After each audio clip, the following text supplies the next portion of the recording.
অনেক সময় আমরা আবেগের বশে চরম ভুল সিদ্ধান্ত নিয়ে থাকি আমাদের জীবনে, যার মাসুল এতটাই ভয়ঙ্কর হয় যে কোনো সময় নিজেকে ডিপ্রেশনে চলে যেতে হয়। আর সেই ডিপ্রেশন থেকে স্বাভাবিক পরিস্থিতিতে ফেরা আমাদের পক্ষে সহজ হয়ে ওঠে না। এই রকম পরিস্থিতি কেন সৃষ্টি হয় জানেন? কারণ দেশের 90% মানুষের আবেগের বশে নেওয়া সিদ্ধান্তগুলি সর্বদাই ভুল প্রমাণিত হয়েছে।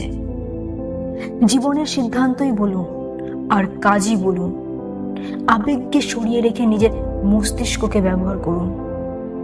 আবেগ আমাদের সহজেই দুর্বল করে তোলে কারোর প্রতি বা কোনো জিনিসের প্রতি, আর সেই মুহূর্তে কোনটা সঠিক কোনটা ভুল সেটা বিবেচনা করা আমাদের পক্ষে সম্ভব হয়ে ওঠে না।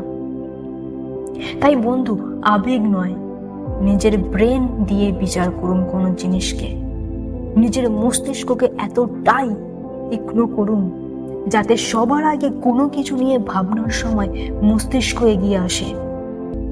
মস্তিষ্ক যেন কাজটা নিয়ে ভাবতে থাকে, মস্তিষ্ক যেন সঠিক মন্দটা বিচার করে, সেইভাবে নিজেকে গড়ে তোলো।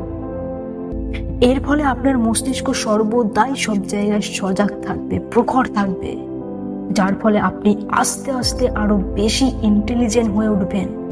আর জীবনে যে কোনো কাজ যদি বুদ্ধির সাথে সম্পন্ন করতে পারেন তাহলে সাফল্য নিজেই আসতে বাধ্য হবে। আপনাকে তখন কেউ আটকাতে পারবে না সাকসেসফুল হওয়া থেকে, কেউ না। কেউ পারবে না আপনাকে আবেগের বশে হারিয়ে দিতে। আমাদের শরীরের মস্তিষ্ক এমন একটা জিনিস যেটার দ্বারা আজ পৃথিবীতে এত ভেদাভেদ। কেউ 5 বছর ধরে পরিশ্রম করেও আনসাকসেসফুল হয়ে আছে, আর কেউ তার তীক্ষ্ণ মস্তিষ্ক ব্যবহার করে 1 বছরেই সাকসেসফুল হয়ে গেছে। মোট কথা এটাই বন্ধু, আপনার চারপাশে এমন অনেক কিছুই ঘটবে যেটা আপনাকে আবেগপ্রবণ করবে, আপনাকে অ্যাট্রাক্ট করবে। কিন্তু আবারও বলছি, যেই মুহূর্তে আপনার মনে হবে আপনি আবেগে হারিয়ে যাচ্ছেন, ঠিক তখনই চোখ বন্ধ করে একবার নিজের ব্রেন ইউজ করুন। ভাবুন আপনার মধ্যে কোনো হৃদয় নেই, শুধুই আছে মস্তিষ্ক। আর মস্তিষ্কই আপনার কাছে একমাত্র পথ যেটার দ্বারা আপনাকে সব কাজ সম্পন্ন করতে হবে।